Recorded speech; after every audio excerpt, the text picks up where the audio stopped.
The emergency beacon cut through the void of space like a dying scream.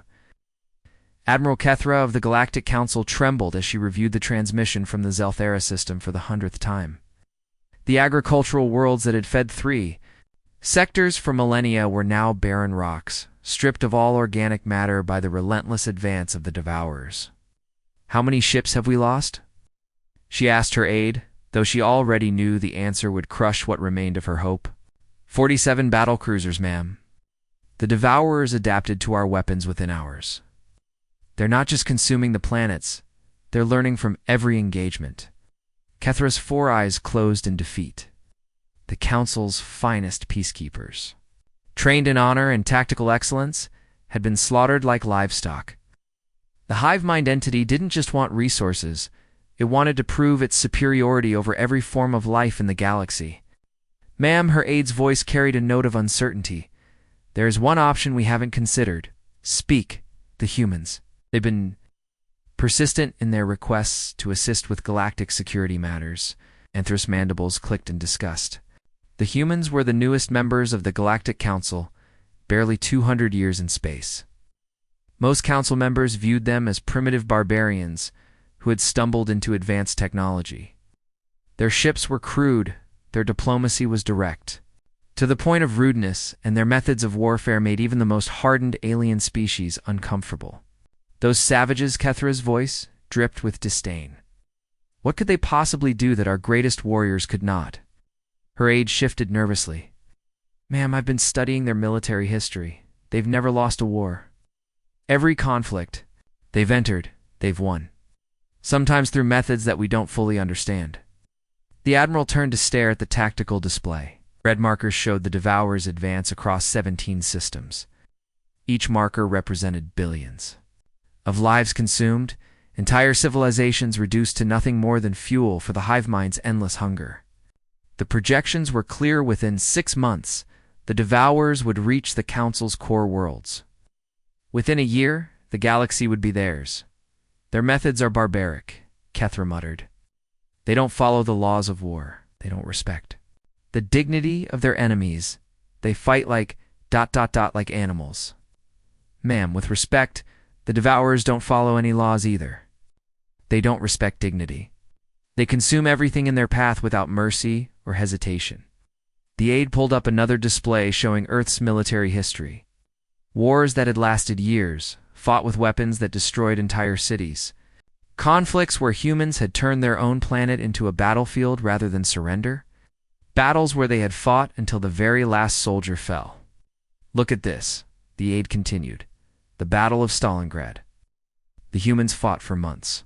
In their own destroyed city, they ate rats and drank melted snow. They fought with broken weapons and bare hands. They never gave up." Kethra studied the data. The humans had a disturbing pattern of victory through sheer stubbornness. They didn't fight for glory or honor, they fought to win, using whatever methods worked.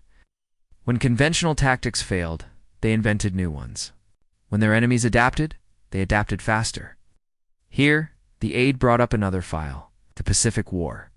The humans fought an enemy that believed surrender was worse than death. The humans made death seem preferable to continuing the fight.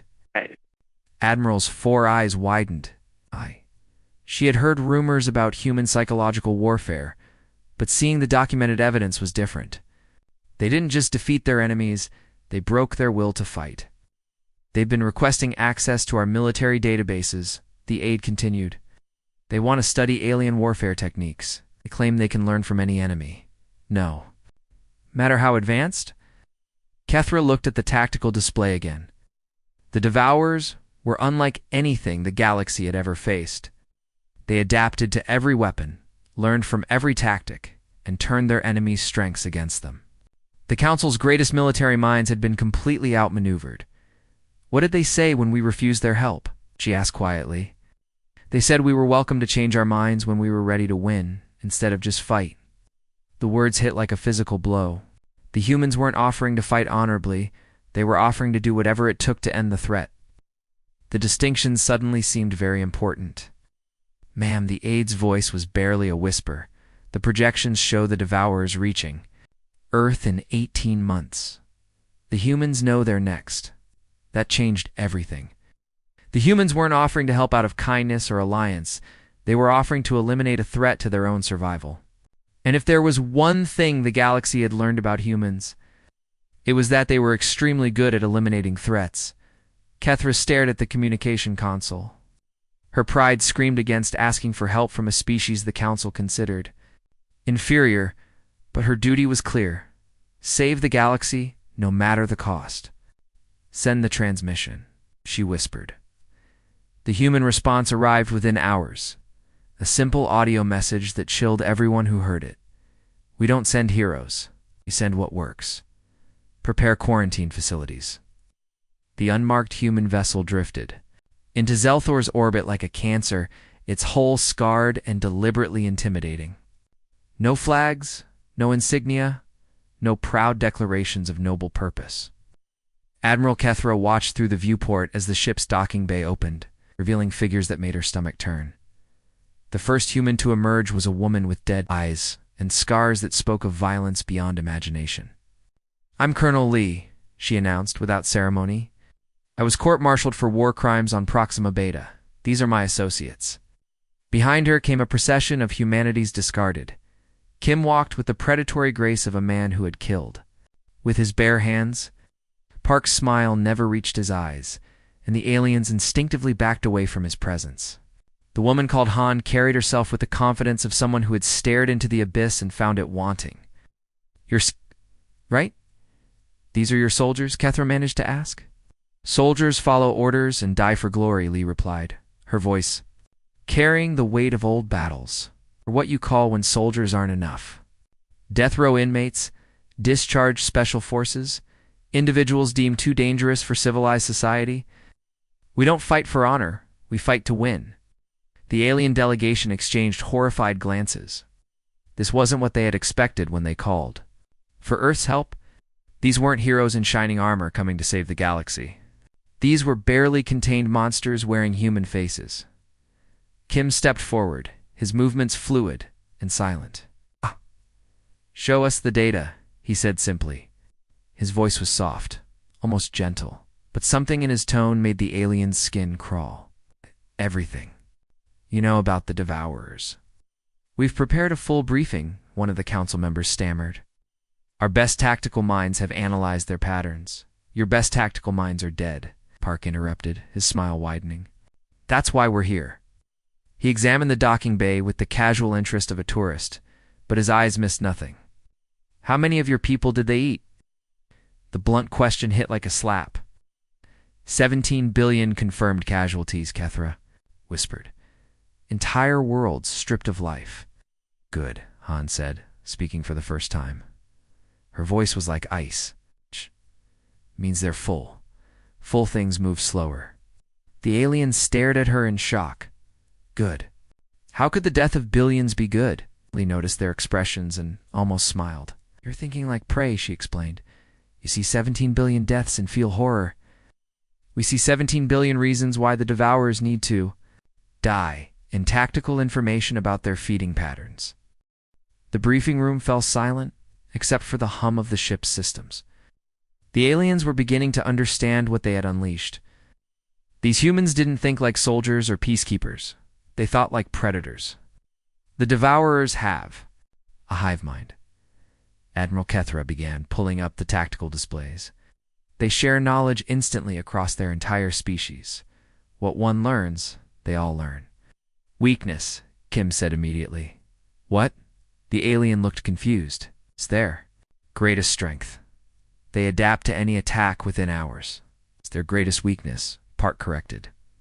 They all share the same thoughts, same fears, same pain. His smile became something truly terrible. Break one mind, break them all. Han walked to the display and studied the Devourer ship configurations. They consume organic matter, she said.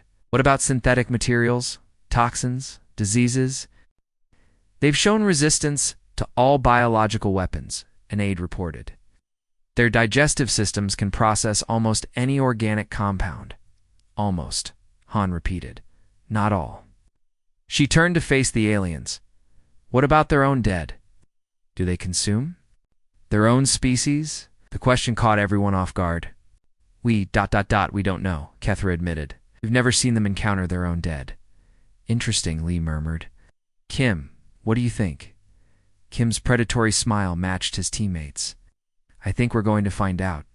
The aliens watched, in growing horror as the humans discussed tactics that no civilized species would consider, using the Devourer's own biology against them, psychological warfare on a species level, methods that were less military strategy and more like organized sadism. You can't be serious, one of the council members protested. These methods they're barbaric.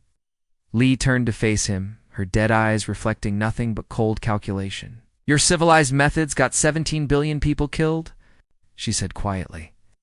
Our barbaric methods are going to save the rest. But the cost is that after we're done, the Devourers will be extinct. Park interrupted, every last one of them. The galaxy will be safe. And if we become monsters in the process? Kethra asked. Han laughed, a sound like breaking glass. Admiral, you called us because you needed monsters. We were monsters long before we got here. The only difference is now, we're your monsters. The briefing continued for hours. But the aliens found themselves increasingly horrified by the humans' casual discussion of atrocities. These weren't soldiers planning a battle. They were predators planning a hunt. Of their minds, a terrible thought began to form. What happened to a galaxy that owed its survival to creatures like these? Lee seemed to read their thoughts. Don't worry, she said as the briefing ended. We keep our word. The galaxy will be safe from the Devourers. She paused, her smile never reaching her eyes. What happens after that depends on whether you remember who your friends are. The first engagement lasted exactly 14 minutes. The Galactic Council's observers watched in stunned silence as the human ship approached the Devourer fleet, not with the disciplined formations they expected, but with erratic, seemingly random movements that defied military doctrine. They're not following any tactical pattern, Admiral Kethra observed, her voice tight with confusion. On the command deck of the human vessel, Colonel Lee studied the enemy through cold, calculating eyes. Han, deploy the psychological warfare. Package. Kim, prepare the biological samples. Park, you're on navigation. Make them chase us. Ma'am, the Devourers are attempting to establish a communication link, the ship's AI reported. Put them through. The alien voice that emerged was a chorus of thousands, speaking in perfect unison. We are the Devourers. We consume, we adapt, we are inevitable. Lee's response was delivered with the casual tone of someone discussing the weather. We're humans. We don't consume, we exterminate. We don't adapt. We make others adapt to us. We're very, very good at making things stop being inevitable. The communication cut off, and the Devourer fleet began its approach. Massive bioships moved in perfect coordination, their organic hulls pulsing with hungry life. The Council's forces had never lasted more than an hour against a fleet this size. They're moving into attack formation, Park reported from the navigation station. Looks like they want to surround us. Let them, Lee said calmly. Kim, are the samples ready?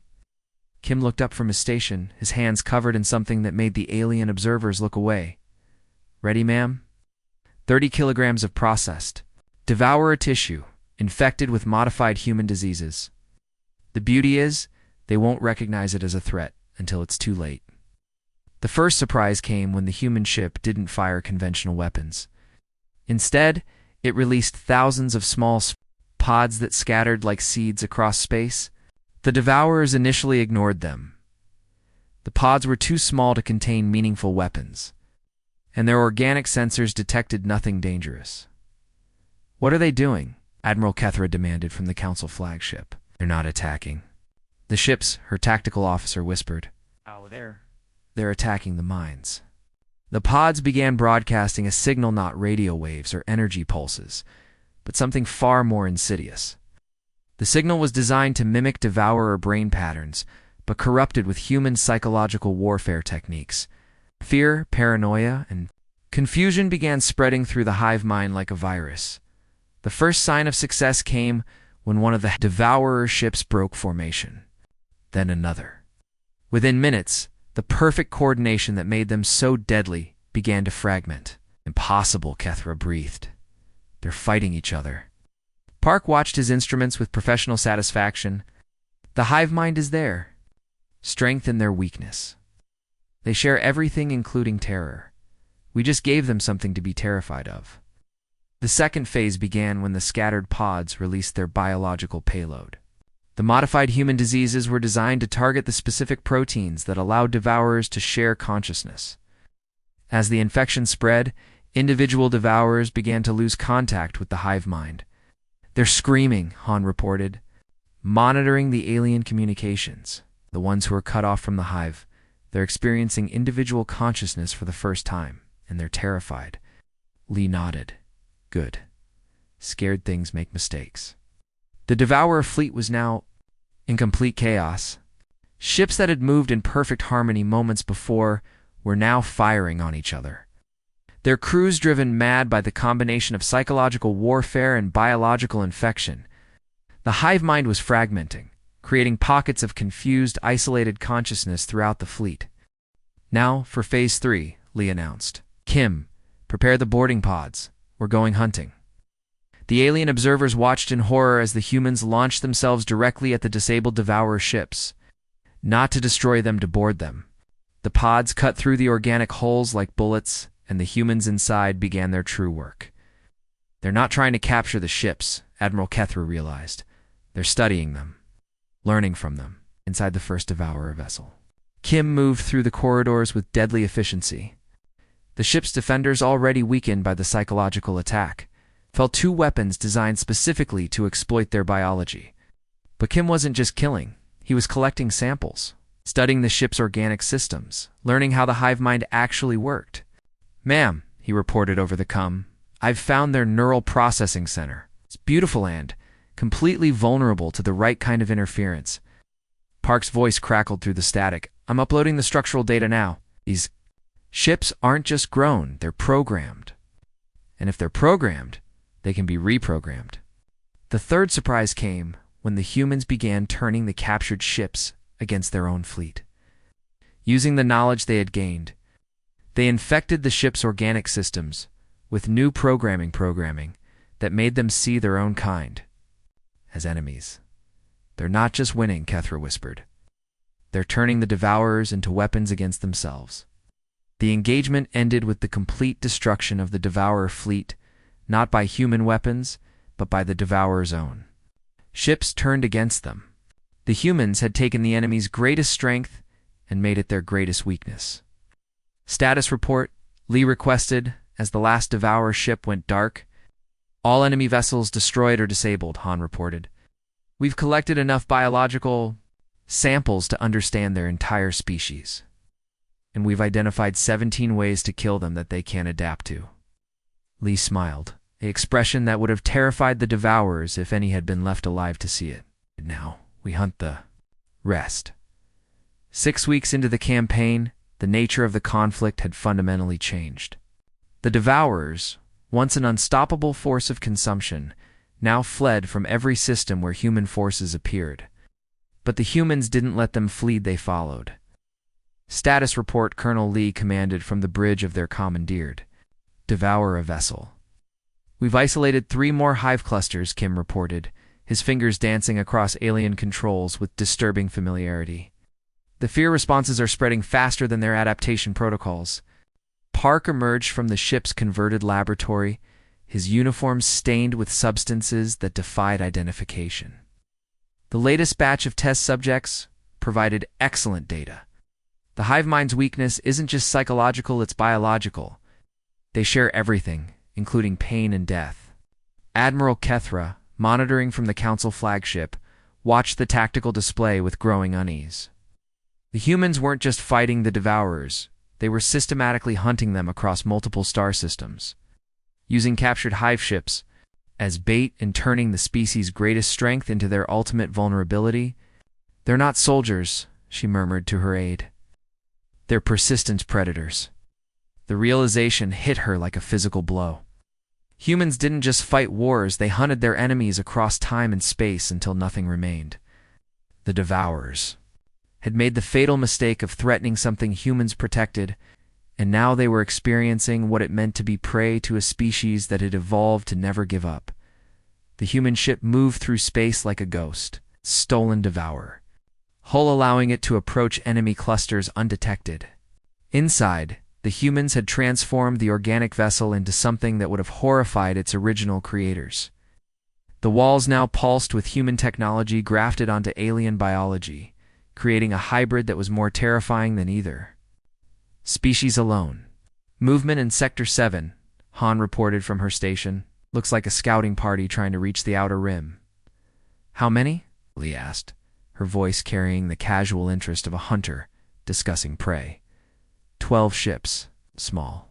Ones, they're moving fast and staying in deep space. Lee smiled, an expression that had become more predatory with each passing week. They're learning, good. I was getting bored with the stupid ones. The hunt began with the humans allowing the Devourer scouts to detect them, alien ships immediately. Changed course, fleeing toward what they believed was safety. But the humans had been doing this for weeks now, and they knew exactly where the Devourers would run. They're heading for the gas giant, Park observed. It's probably trying to hide in the radiation. Kim, are the neural disruptors ready? Lee asked. Kim nodded, his hands moving over controls that had once been used to digest entire planets. Ready, ma'am. The moment they try to send a warning to the main hive, we'll scramble their signal and send our own message instead.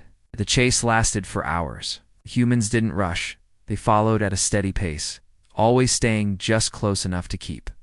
The Devourers terrified, but not so close that they would turn and fight. It was a technique as old as humanity itself. Exhaust the prey until it could no longer run. They're slowing down, Han reported. Looks like they're getting desperate. Good, Lee said. Desperate things make mistakes. The mistake came when the lead Devourer ship tried to send a distress signal to the main hive. The moment the transmission began, Kim activated the neural disruptors. The signal was intercepted, scrambled, and replaced with something far more. Sinister message that would spread fear and confusion through the entire Devourer network. Signal sent, Kim reported. Ow. They think they're warning the hive about our location. Instead, they're telling every Devourer in the galaxy that we're everywhere at once. The psychological warfare was working perfectly. The Devourers' shared consciousness, once their greatest strength, had become their greatest weakness. Every fear, every moment of terror, every death was shared instantly across their entire species. The humans had turned the hive mind into a weapon against itself. Empire called from his station. We're getting reports from the other teams. The Devourers are abandoning their forward positions and retreating to their homeworld. Lee nodded slowly. They're running home to mommy. How touching. Admiral Kethra watched the tactical display with growing horror. The red markers showing Devourer positions were disappearing one by one, but not because they were being destroyed. They were fleeing, abandoning conquered systems and racing back to their point of origin. They're terrified, her aide whispered. An entire species is running away from 12 humans. Not running away, Kethra corrected, her voice heavy with dread. Running home. And the humans are following them. The final phase of the hunt began. When the humans reached the edge of Devourer space, here the aliens had built massive defensive installations, biostations that could consume entire fleets. But the humans didn't attack the stations, they bypassed them entirely, using their captured ship to slip through the defenses like a virus entering a cell. We're inside their home system, Han reported, picking up massive life signs. Looks like they've gathered their entire remaining fleet around their homeworld. Lee studied the tactical display with the satisfaction of a predator who had finally cornered its prey. Perfect. All in one place. Kim, prepare the final payload. What are you doing? Admiral Kethra demanded over the com. Ending this, Lee replied simply. The Devourers wanted to prove they were the ultimate predators. Time to show them what. A real predator looks like the humans released their final weapon, not a bomb or a missile, but a modified version of the Devourer's own reproductive cells. The cells spread through the gathered fleet like wildfire, But instead of creating new devourers, they carried a simple message encoded in their DNA: fear. The effect was immediate and devastating. The hive mind, already weakened by weeks of psychological warfare, completely collapsed under the weight of pure terror. Individual devourers found themselves alone for the first time in their species' history, and the experience drove them mad. "They're destroying themselves," Park observed with clinical detachment. "The fleet is turning on itself." Lee watched the destruction with cold satisfaction. Good, now they know what it feels like to be hunted. The last devourer died screaming not through its vocal cords, but through the psychic link that connected it to its extinct species. The silence that followed was more terrifying than any battle cry. Colonel Lee stood in the ruins of the devourer's primary hive ship.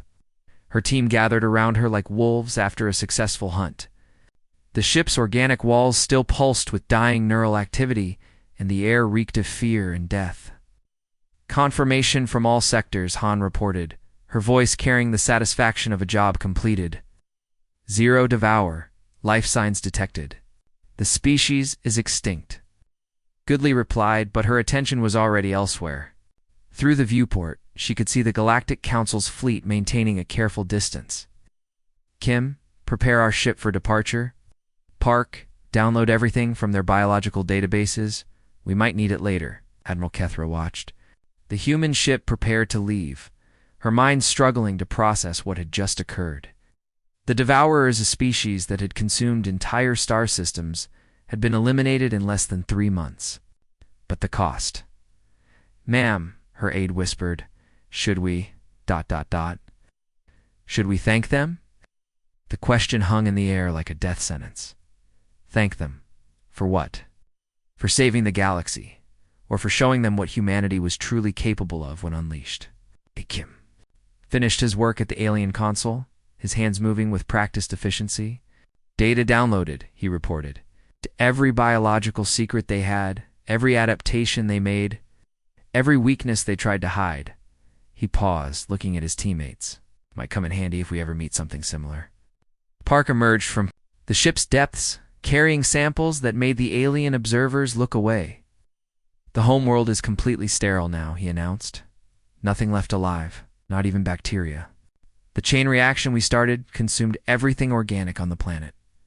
Lee nodded with satisfaction. "Thorough work. That's what they pay us for." Casual way they discussed genocide made Admiral Kethra's blood run cold. These humans spoke of wiping out an entire species the way others might discuss completing a construction project. No regret, no horror, just professional satisfaction at a job well done.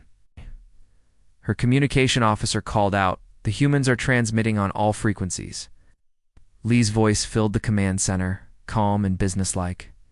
"This is Colonel Lee to all Galactic Council forces. The Devourer threat has been eliminated. The galaxy is safe. We're returning to Earth now." "Wait."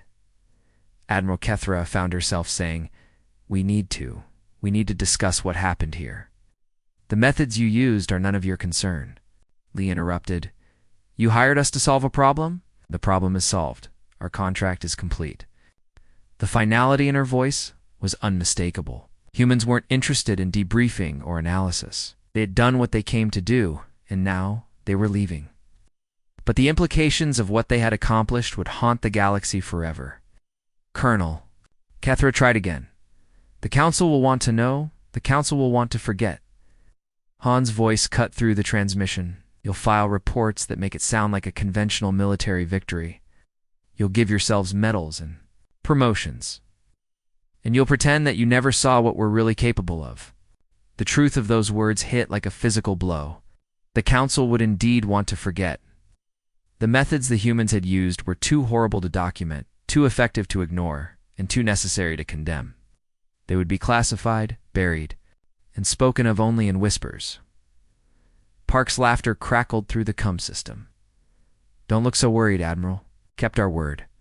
The galaxy is safe from the Devourers. Every last one of them is dead." "But at what cost?" Kethra whispered. "At the cost of their extinction," Kim replied matter-of-factly. "Exactly what you hired us to achieve." The human ship began to move away from the dead Devourer homeworld, its stolen biohull pulsing with hybrid technology that was part alien, part human, and entirely terrifying. The Council's forces made no move to stop them or even follow them. They were too afraid of what they might learn. "Ma'am," the aide spoke quietly. "What do we put in the official report?" Admiral Kethra stared at the tactical display showing the empty space where the Devourer fleet had been. 17 star systems had been cleansed of all life. An entire species had been driven to extinction, and it had all been accomplished by 12 humans who treated genocide like a routine assignment. "We put that the threat has been eliminated," she said finally. "We put that the galaxy is safe. And we put that the human military contractors completed their mission successfully, and the methods they used are classified at the highest level. No one outside this room ever speaks of what we saw here." The aide nodded, understanding the unspoken truth. The galaxy would celebrate its salvation, but it would never know the true cost. The Devourers were gone, but they had been replaced by something potentially far more dangerous: humans, who had shown what they were willing to do when truly threatened. Lee's final transmission came through on a private channel. "Remember, Admiral Lu called us because you needed monsters? We delivered. The galaxy is safe, and you know what we're capable of? That knowledge should serve you well in the future." The transmission ended, leaving the Council fleet alone in the empty space that had once been the heart of the Devourer Empire. The humans were gone, returning to their distant world. But their message was clear. They had shown mercy by limiting their violence to the Devourers. That mercy could be withdrawn at any time. Admiral Kethra understood now why the humans had never lost a war. They didn't fight to win, they fought to end things permanently. And now the galaxy owed its survival to creatures who treated extinction as a tool of policy. The victory was complete, but the price was the knowledge that humanity's greatest weapon wasn't their technology or their courage. It was their willingness to become whatever was necessary to achieve their goals, no matter how monstrous